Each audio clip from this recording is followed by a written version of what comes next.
Good morning friends. स्वागत है आप सभी का आपके अपने यूट्यूब चैनल आओ पाएं सरकारी नौकरी देसी हरियाणा। दोस्तों, इस चैनल पर हमारी हरियाणा जीके के एक इम्पोर्टेंट क्वेश्चन की एक सीरीज चल रही थी। उस सीरीज की आज ये 6th वीडियो है। उम्मीद है आपने पहले की वीडियो देखी होंगी। अगर नहीं देखी है तो डिस्क्रिप्शन में सभी वीडियोज़ का लिंक है। दोस्तों, प्लीज़ ज़रूर देखिए। हरियाणा के एग्ज़ाम आने वाले हैं। बार बार न्यूज़ में आने लग गई है कि अगस्त माह से हरियाणा में एग्ज़ाम स्टार्ट हो रहे हैं। तो दोस्तों, अपनी पढ़ाई के लिए सीरियस हो जाओ। अब इतना भी टाइम नहीं है कि आप बिल्कुल पढ़ना छोड़ दो। अभी से स्टार्ट करोगे तभी आपकी अच्छे से तैयारी हो पाएगी। तो दोस्तों, आइए करते हैं और इम्पोर्टेंट क्वेश्चन आज। मैं हूँ बबीता धानिया और आइए करते हैं कुछ और इम्पोर्टेंट क्वेश्चन जो आज की वीडियो के हैं। आज की वीडियो का हमारा फर्स्ट क्वेश्चन है friends, archaeological survey of India द्वारा हरियाणा की कितनी स्मारकों को संरक्षित घोषित किया गया है। दोस्तों, हमसे पूछा गया है जो इंडिया का archaeological survey of India department है उसके द्वारा हरियाणा की कितनी इमारतें हैं, जो पुरानी इमारतें हैं, उनको संरक्षित इमारत घोषित किया गया है। तो दोस्तों, आर्कियोलॉजिकल सर्वे ऑफ इंडिया द्वारा हरियाणा की 23 इमारतों को संरक्षित घोषित किया गया है। कितनी इमारतों को? 23 इमारतों को हरियाणा की संरक्षित घोषित किया गया है। और किसके द्वारा किया गया है? आर्कियोलॉजिकल सर्वे ऑफ इंडिया द्वारा हरियाणा की 23 इमारतों को संरक्षित घोषित किया गया है। हमारा नेक्स्ट क्वेश्चन देखिए आज का, हरियाणा राज्य की सीमा कितने प्रदेशों से लगती है। दोस्तों, ये क्वेश्चन दो तरह से आता है। अगर प्रदेश पूछा जाए तो इसका उत्तर होगा 5 राज्य और 2 केंद्र शासित प्रदेश। और दोस्तों, ये पूछा जाए कि हरियाणा राज्य की सीमा कितने राज्यों से लगती है, तो दोस्तों इसका आंसर होगा 5 राज्य। और इसके साथ साथ आपको ये भी पता होना चाहिए कि हरियाणा की सीमा कहाँ कहाँ पर किस किस के साथ लगती है। सबसे पहले तो आपको पता होना चाहिए कि हरियाणा की सीमा कुल 7 राज्यों से लगती है, जिसमें 5 पूर्ण राज्य हैं, 2 केंद्र शासित प्रदेश हैं। इसके साथ आपको ये पता होना चाहिए कि कौन सी दिशा में कौन सा राज्य लगता है। तो आइए करते हैं इसकी कुछ और डिटेल। दोस्तों, हरियाणा की सीमा राजस्थान, पंजाब, हिमाचल प्रदेश, उत्तराखंड तथा उत्तर प्रदेश कुल 5 राज्यों से लगती है। फिर से बताती हूँ, किस किस राज्य से? राजस्थान से, पंजाब से, हिमाचल प्रदेश से, उत्तराखंड तथा उत्तर प्रदेश। कितने राज्य हो गए? 5 राज्य। और फिर आगे आते हैं हमारे 2 केंद्र शासित प्रदेश, एक है चंडीगढ़ और दूसरा है दिल्ली। 5 राज्य, 2 केंद्र शासित प्रदेश से हरियाणा की सीमा लगती है दोस्तों। और राज्य के जो 3 जिले हैं, पंचकूला, अंबाला एवं यमुनानगर, ये उत्तर पूर्व में हिमाचल प्रदेश से सीमा बनाते हैं। कौन कौन से जिले? पंचकूला, अंबाला एवं यमुनानगर की जो सीमा है दोस्तों, वो लगती है उत्तर पूर्व में हिमाचल प्रदेश से। उससे आगे देखिए, राज्य के 7 जिले हैं जो पंचकूला, अंबाला, कुरुक्षेत्र, कैथल, जींद, फतेहाबाद और सिरसा, ये उत्तर पश्चिम में पंजाब से मिलते हैं। फिर से बताती हूँ, पंजाब से कौन कौन से राज्यों जिलों की सीमा लगती है? हमारी 7 जिलों की सीमा लगती है। पंचकूला, अंबाला, कुरुक्षेत्र, कैथल, जींद, फतेहाबाद और सिरसा उत्तर पश्चिम में पंजाब से हमारी सीमा लगती है। आगे देखिए, 7 जिले हैं, सिरसा, फतेहाबाद, भिवानी, हिसार, महेंद्रगढ़, रेवाड़ी और मेवात। अगेन रिपीटिंग, 7 जिले हैं हरियाणा के, सिरसा, फतेहाबाद, हिसार, भिवानी, महेंद्रगढ़, रेवाड़ी और मेवात जो हैं वो दक्षिण पश्चिम में राजस्थान से लगते हैं। कहाँ पर लगते हैं? दक्षिण पश्चिम में दोस्तों ये ज़िले राजस्थान से लगते हैं। उससे आगे हमारे जो अगले 7 ज़िले हैं दोस्तों, मेवात, पलवल, फरीदाबाद, सोनीपत, पानीपत, करनाल और यमुनानगर, ये पूर्व में उत्तर प्रदेश के साथ सीमा बनाते हैं।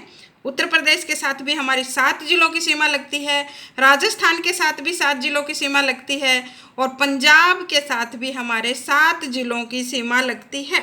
उससे आगे देखिए, 4 जिले और हैं, फरीदाबाद, गुरुग्राम, झज्जर और सोनीपत। कौन कौन से? फरीदाबाद, गुरुग्राम, झज्जर और सोनीपत हैं जो दक्षिण पूर्व में दिल्ली के साथ सीमा लगाते हैं। किसके साथ? दक्षिण पूर्व में फरीदाबाद, गुरुग्राम, झज्जर और सोनीपत किसके साथ सीमा बनाते हैं दोस्तों? दिल्ली के साथ। और एक है राज्य का जो यमुनानगर जिला है वो पूर्व में उत्तराखंड के साथ भी अपनी सीमा बनाता है। कहाँ पर बनाता है? अकेला यमुनानगर जिला ही है जो उत्तराखंड राज्य के साथ भी सीमा बनाता है। और नेक्स्ट देखिए दोस्तों, चंडीगढ़ से हरियाणा का सिर्फ एक ही जिला जुड़ा हुआ है, वो है पंचकुला।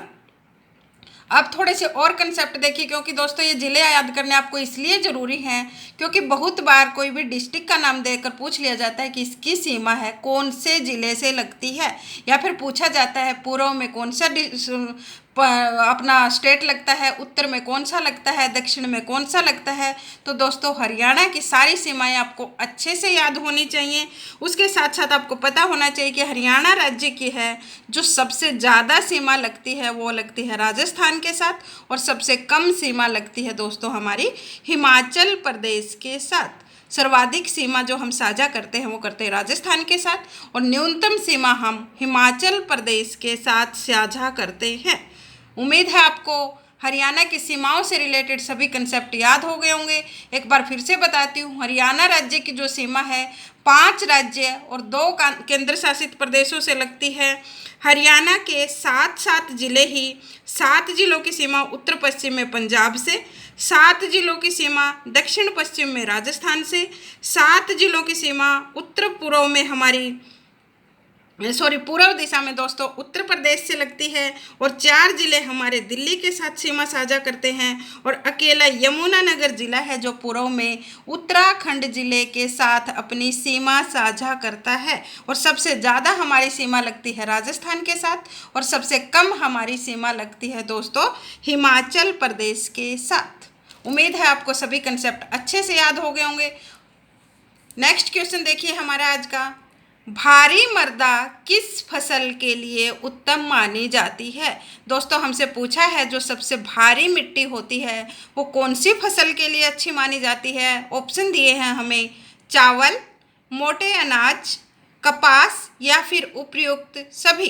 तो दोस्तों जो भारी मृदा है या भारी मिट्टी है वो इन सभी अनाजों के लिए, सभी फसलों के लिए उपयुक्त मानी जाती है, चाहे चावल हो या फिर मोटे अनाज हो या फिर कपास हो। ये सारी फसलें ही जो भारी मिट्टी है उसमें अच्छे से पैदा होती हैं, अच्छी पैदावार होती है।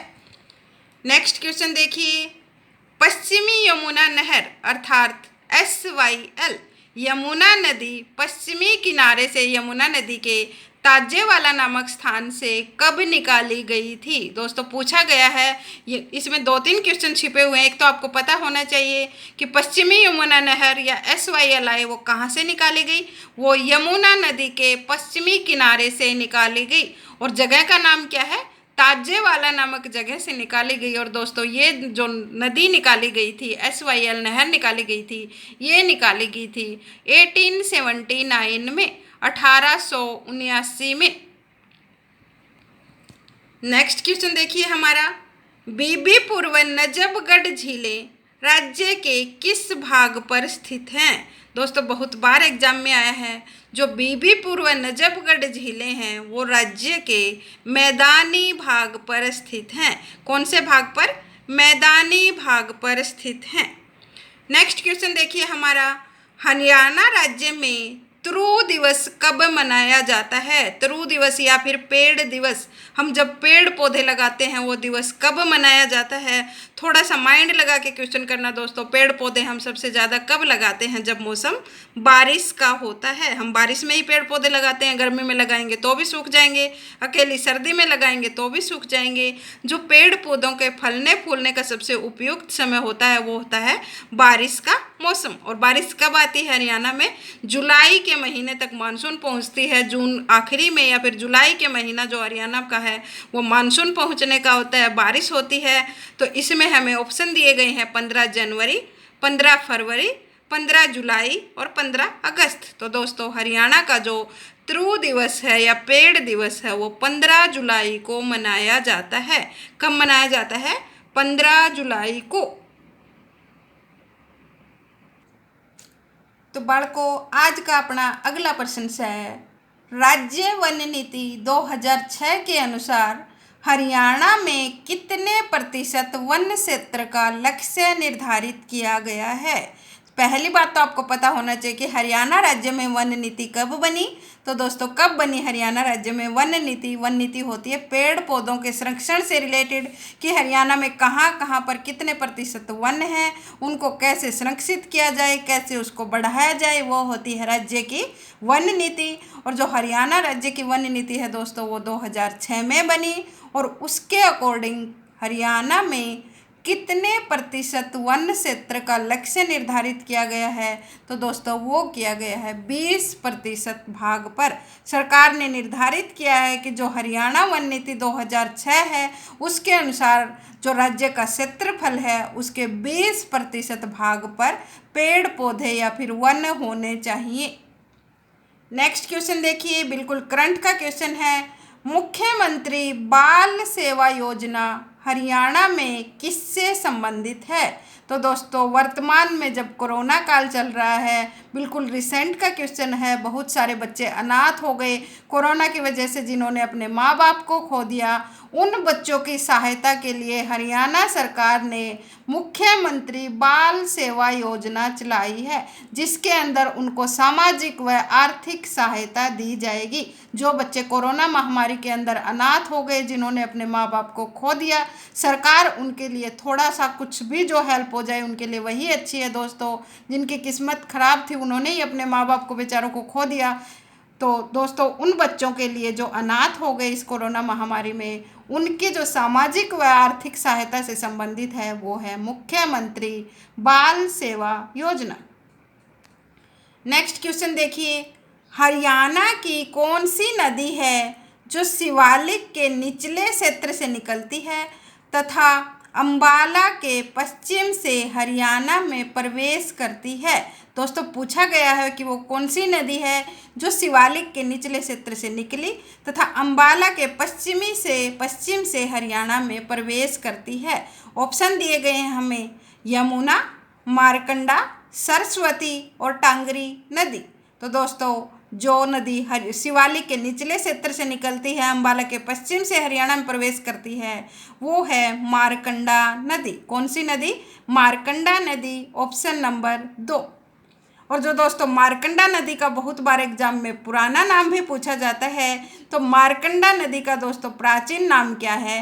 अरुणा नदी। क्या नाम है मारकंडा नदी का? अरुणा नदी। और मारकंडा नदी की प्रमुख सहायक नदी भी पूछी जाती है, वो कौन सी है दोस्तों? टांगरी नदी। पहली बात, वो कौन सी नदी है जो शिवालिक के निचले क्षेत्र से निकली, अंबाला के पश्चिम से हरियाणा में प्रवेश किया? वो है मारकंडा नदी। मारकंडा नदी का पुराना नाम पूछा जाए, प्राचीन नाम पूछा जाए, वो है अरुणा नदी। और दोस्तों, मारकंडा नदी की प्रमुख सहायक नदी भी बहुत बार एग्जाम में पूछी गई, वो कौन सी है? टांगरी नदी। नेक्स्ट क्वेश्चन देखिए, हरियाणा के किसके नाम पर सौर मंडल के एक नए ग्रह का नाम रखा गया है? जो मंगल व बृहस्पति के बीच में एक छोटा सा ग्रह है, उसके नाम पर दोस्तों, उस ग्रह का नाम हरियाणा के एक पर्सन के नाम पर रखा गया है। बहुत बड़ी अचीवमेंट है। तो वो कौन है दोस्तों? जो भारत के शास्त्रीय संगीतज्ञ हैं, पंडित जसराज हैं, उनके नाम पर जो एक नया ग्रह है मंगल व बृहस्पति के बीच में, उसका नाम रखा गया है। बहुत बड़ी अचीवमेंट है दोस्तों, नासा के द्वारा ये नाम रखा गया है। और दोस्तों, पंडित जसराज का संबंध हरियाणा से है। उनका जन्म 1930 में पीली मंदोरी हिसार में हुआ। पीली मंदोरी जो गांव है वर्तमान में वो फतेहाबाद जिले में है। और एक साथ इनका घराना भी पूछा जाता है दोस्तों। पंडित जसराज का जो घराना है वो मेवाती घराना माना जाता है। और दोस्तों, फिलहाल शायद लास्ट ईयर ही इनकी मृत्यु भी हो गई, अमेरिका में इनकी मृत्यु हुई थी। तो इनका जन्म हुआ 1930 में पीली मंदोरी हिसार में। वर्तमान में पीली मंदोरी फतेहाबाद में है, लेकिन अगर एग्ज़ाम में आता है तो HSSC इनका जन्म है जो हिसार में ही मानती है। और दोस्तों, इनके नाम पर ही मंगल व बृहस्पति के बीच में एक जो छोटा सा ग्रह है, उनका नाम रखा गया है। अच्छे से याद रखना दोस्तों, इनका घराना आए तो क्या होगा, मेवाती घराना। नेक्स्ट क्वेश्चन है हमारा, हरियाणा में बिजली पंचायतों की शुरुआत कब व कहाँ से की गई। दोस्तों हरियाणा के अंदर बिजली पंचायतों की जो शुरुआत है वो 5 जनवरी 2020 को हिसार से की गई थी। कब की गई बिजली पंचायतों की शुरुआत, 5 जनवरी 2020 को। और कहाँ से की गई दोस्तों, हिसार से इसकी शुरुआत की गई थी। नेक्स्ट क्वेश्चन देखिए हमारा आज का, हिसार का प्राचीन नाम क्या था। दोस्तों प्राचीन नाम पूछा गया है हिसार का। ऑप्शन दिए गए हैं इसूकार, भानप्रस्थ, इंद्रप्रस्थ और कर्णताल। तो दोस्तों भानप्रस्थ भिवानी को कहते थे, इंद्रप्रस्थ दिल्ली का एरिया आता था, कर्णताल करनाल को कहते थे। इसूकार जो नाम है दोस्तों ये फारसी का शब्द है जिसका अर्थ है किला ए फिरोज या फिरोज ए किला, जो वर्तमान में हिसार है। तो दोस्तों हिसार का प्राचीन नाम क्या हुआ, इसूकार। जो हिसार है आज का वो उसका फारसी शब्द है किला ए फिरोज या फिरोज ए किला। नेक्स्ट क्वेश्चन देखिए दोस्तों, तीज नृत्य कब व किसके द्वारा किया जाता है। तो दोस्तों जो तीज नृत्य है वो कब व किसके द्वारा किया जाता है, सभी को पता है, हरियाणा के रहने वाले बच्चों को पता होता है कि तीज त्यौहार कब आता है, क्योंकि उनको कोथड़ी दे के आनी होती है अपनी बहनों की, बुआओं की। क्योंकि दोस्तों हरियाणा के अंदर सावन में लड़कियों की, जो मैरिड लड़कियां होती हैं उनकी कोथली देने का रिवाज है और वो तीज के अवसर पर ही दी जाती है। तो दोस्तों तीज नृत्य है जो वो सावन के महीने में, क्योंकि जो तीज है वो सावन के महीने में आती है, जो तीज नृत्य होगा वो भी सावन के महीने में ही होगा। और किसके द्वारा किया जाता है दोस्तों, महिलाओं के द्वारा किया जाता है। तीज नृत्य कब हुए, किसके द्वारा, सावन के महीने में महिलाओं के द्वारा किया जाता है। नेक्स्ट क्वेश्चन देखिए फ्रेंड्स आज का हमारा, हरियाणा में सूफी दर्शन की मीरा किसे कहा जाता है। तो दोस्तों हरियाणा के अंदर जो सूफी दर्शन की मीरा है वो किसे कहा जाता है, सूफी दर्शन की मीरा हरियाणा में पंडित लक्ष्मी चंद को कहा जाता है। कौन होगा हरियाणा में जिन्होंने पंडित लक्ष्मी चंद का नाम ना सुना हो। दोस्तों पंडित लक्ष्मी चंद को तानसेन या संगीत का तानसेन या फिर हरियाणा का सूर्य कवि भी कहा जाता है। इनका जन्म जाट्टी कला सोनीपत में 1903 में हुआ था। क्या क्या चीज़ें याद रखनी है, पहला पंडित लक्ष्मी चंद को सूफी दर्शन की मीरा, हरियाणा के सूर्य कवि या फिर संगीत के जो तानसेन है हरियाणा के वो पंडित लक्ष्मी चंद को ही कहा जाता है। इनका जन्म जाट्टी कला सोनीपत में 1903 में हुआ था। दोस्तों पंडित लक्ष्मी चंद से रिलेटेड आपको अदर कंसेप्ट भी पता होने चाहिए। इनके नाम से हरियाणा के सोनीपत के अटेरना गांव में कला एवं संस्कृति विश्वविद्यालय की स्थापना भी की जा रही है। एग्जाम में पूछा जा सकता है दोस्तों कि पंडित लक्ष्मी चंद के नाम से जो विश्वविद्यालय बनाया जा रहा है वो कहाँ पर बन रहा है, वो बन रहा है सोनीपत के अटेरना गांव में। दूसरा इनसे रिलेटेड क्वेश्चन आता है कि वो कौन है अनपढ़ होते हुए भी जिनके दिमाग पर शोध कार्य किया गया। तो दोस्तों वो है पंडित लक्ष्मी चंद, क्योंकि ये अनपढ़ थे लेकिन जो इनकी साहित्य रचना है वो बहुत ही उच्च कोटि की है, इसी वजह से इनके दिमाग के ऊपर शोध कार्य हुआ।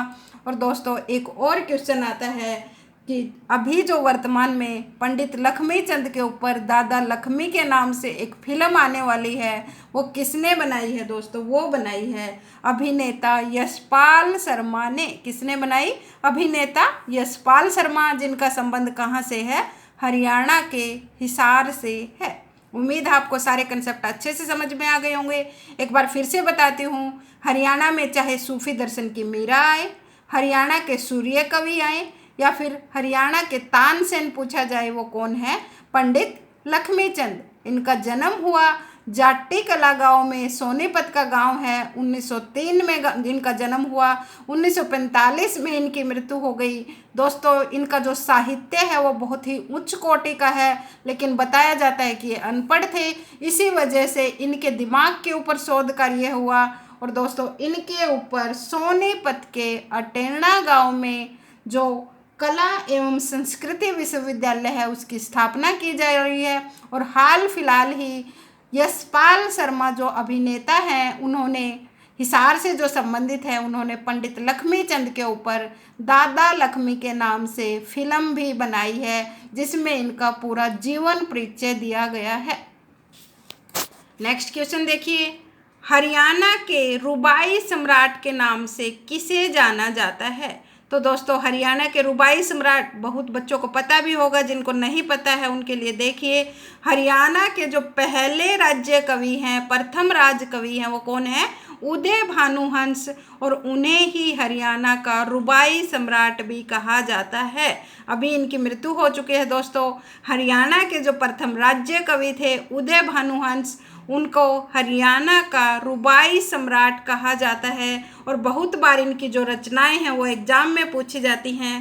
पहली जो इनकी बहुत मोस्ट रिपीटेड रचना है जो एग्ज़ाम में, वो है देशों में देश हरियाणा या देशा में देश हरियाणा। किसकी रचना है? ये बहुत बार जिस बच्चे ने पेपर दिया होंगे उनको पता भी होगा हरियाणा में किसकी रचना है। देशा में देश हरियाणा किसकी रचना है दोस्तों? उदय भानुहंस की। तो एक रचना आ गई तो इनकी दूसरी रचनाएं भी पूछी जा सकती हैं, इसलिए ध्यान रखिए। देशा में देश हरियाणा, भेड़िया के रंग, हंस मुक्तावली, संत सिपाही, शंख और शहनाई किसकी रचनाएं हैं? सारी की सारी उदय भानुहंस की। एक बार फिर से देखो, देशा में देश हरियाणा, भेड़िया के रंग, हंस मुक्तावली, संत सिपाही, शंख और शहनाई सारी की सारी रचनाएं उदय भानुहंस की हैं, जिन्हें हरियाणा का पहला राज्य कवि आए या फिर हरियाणा का रुबाई सम्राट आए तो वो कौन है दोस्तों? उदय भानुहंस। तो आज का अपना अगला प्रश्न है दोस्तों, श्याम सतसई किसकी रचना है? दोस्तों पूछा गया है Shyam Satsai, most repeated question है हरियाणा के एग्जाम का। श्याम सतसई किसकी रचना है दोस्तों? तुलसीदास शर्मा दिनेश की रचना है। एक ना एक रचना तो इनकी पूछी ही जाती है एग्जाम में। आज श्याम सतसई पूछी गई है तो किसकी रचना है दोस्तों? तुलसीदास शर्मा दिनेश की। और जो ये कवि हैं इनकी जो संबंध पूछा जाता है तुलसीराम शर्मा दिनेश का, वो है भिवानी जिले से। श्याम सतसई किसकी रचना? तुलसीदास शर्मा दिनेश की। तुलसीदास शर्मा दिनेश का संबंध हरियाणा के भिवानी जिले से है। और दोस्तों श्याम सतसई पूछा है तो इनकी दूसरी रचनाएं भी ध्यान रखिए, भक्त भारती, मतवाले मीरा और सत्याग्रही प्रहलाद। चार जो रचनाएं हो गई, एक हो गई श्याम सतसई, भक्त भारती, मतवाली मीरा और सत्याग्रही प्रहलाद, सारी की सारी किसकी रचनाएं हैं दोस्तों? तुलसीदास शर्मा दिनेश की रचनाएं हैं।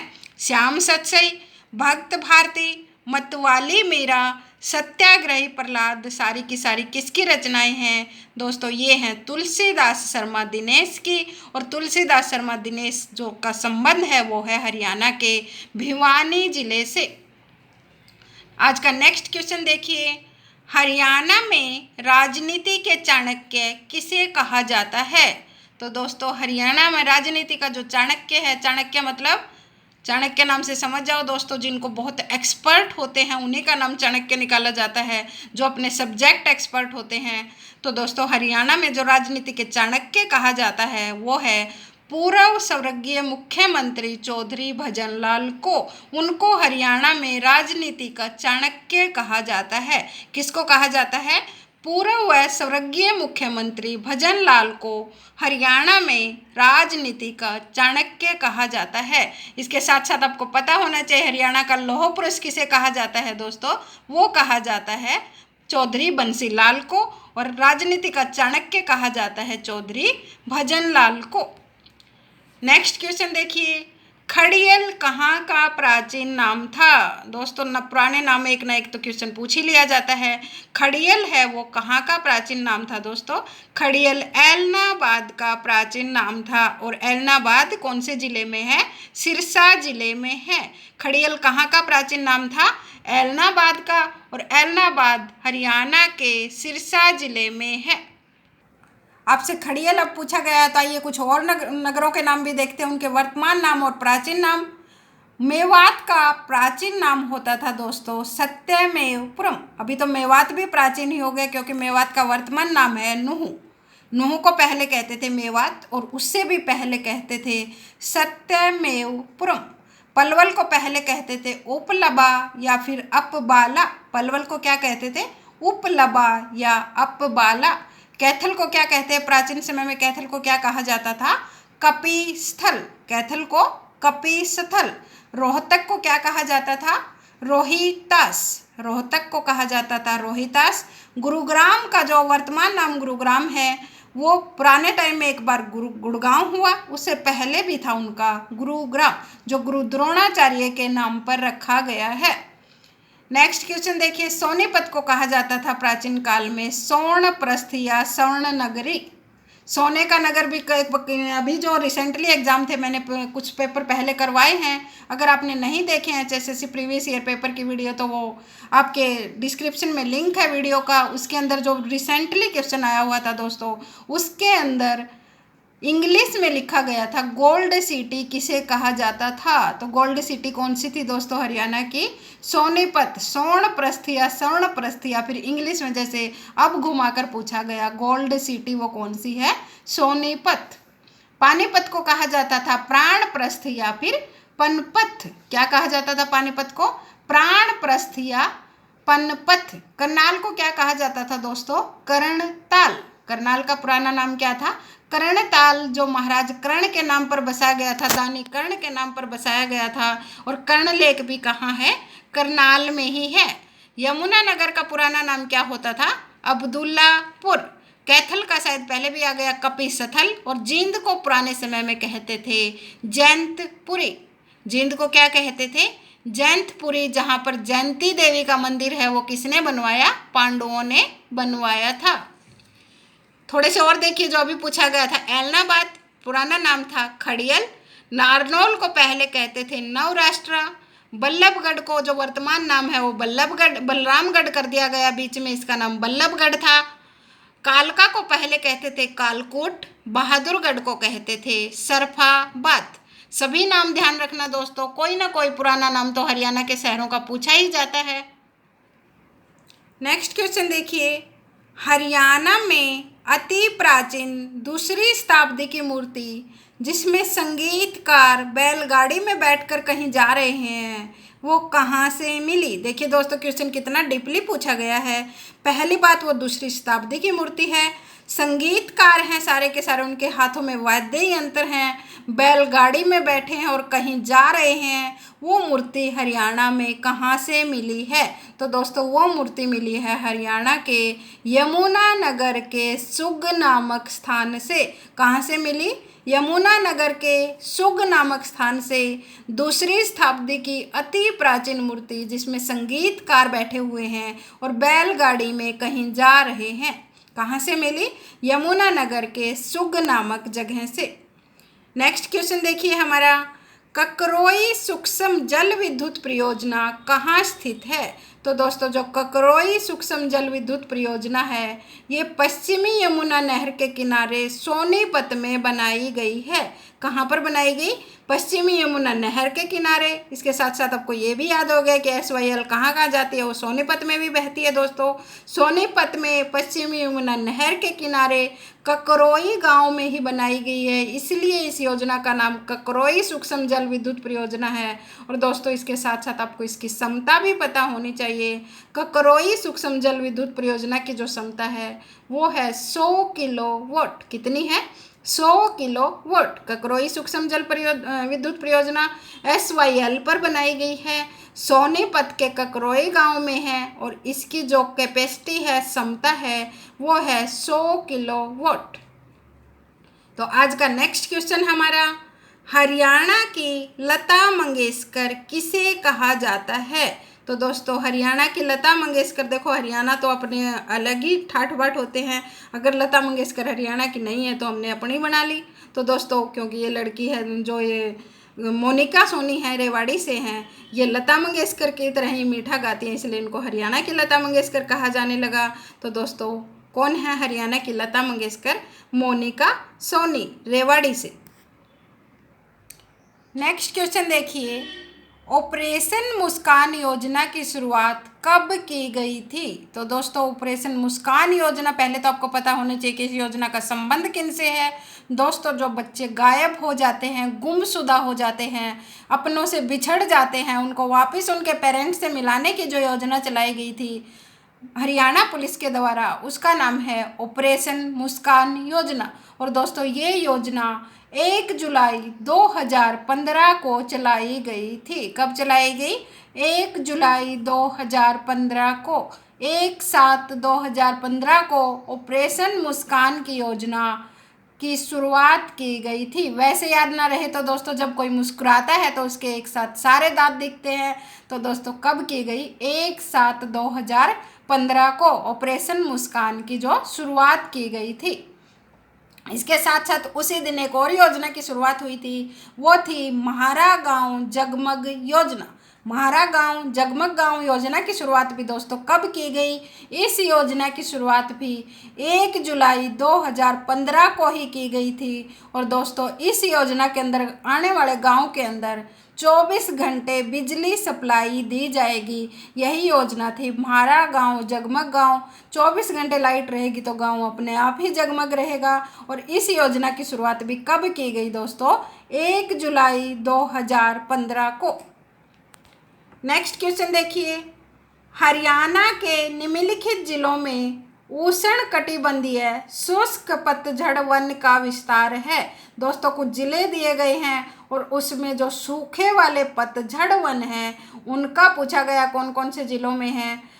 ऑप्शन 1 है भिवानी, 2 पर सोनीपत, 3 पर है गुरुग्राम और 4 पर है ये सभी।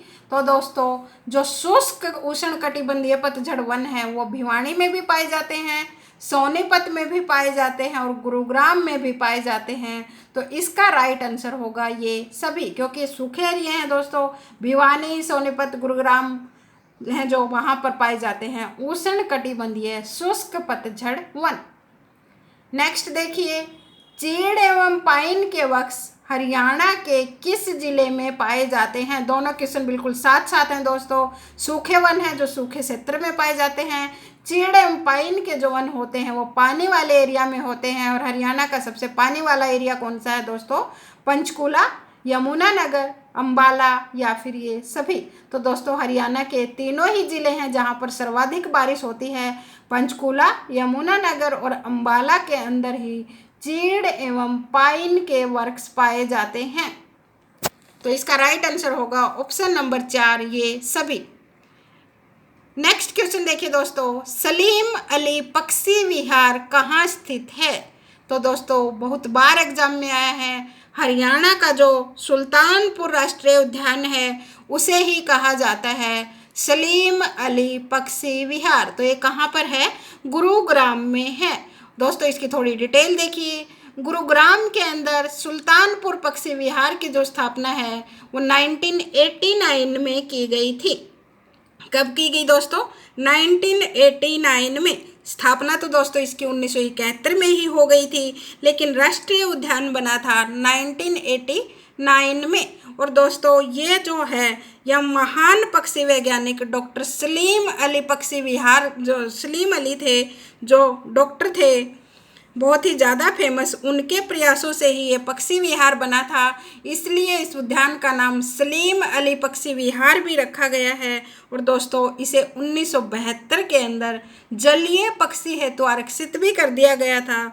और दोस्तों सर्दियों के अंदर शीत ऋतु में यहाँ पर साइबेरियन सारस आते हैं। बहुत बार पूछा जाता है हरियाणा के अंदर साइबेरियन सारस कहाँ पर पाए जाते हैं? तो दोस्तों शीत ऋतु के अंदर जो सलीम अली पक्षी विहार है या सुल्तानपुर जो राष्ट्रीय उद्यान है गुरुग्राम का, उसके अंदर सर्दियों में साइबेरियन सारस आते हैं।